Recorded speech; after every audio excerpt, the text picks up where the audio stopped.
What's going on, guys, and welcome back to the channel. And for today, I am going to show you how you can use voice effects in Artlist AI. So let's start. So first, make sure you're logged into your account at Artlist AI. And from here, we can go ahead and click AI Toolkit. So once you're in here, click on the first button right here and go to Voiceover.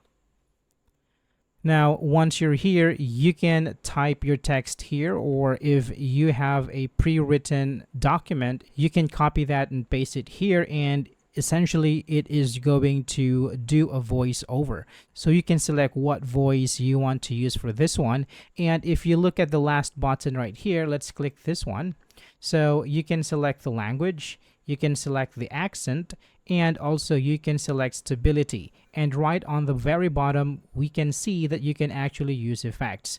So here it has vintage radio, robotic assistant, pro studio, phone call, monster announcer, upstairs neighbor, cave, and walkie-talkie. So you can use all these effects in your voiceover. So that's it for this video, guys. Thank you so much for watching, and I will see you on the next one.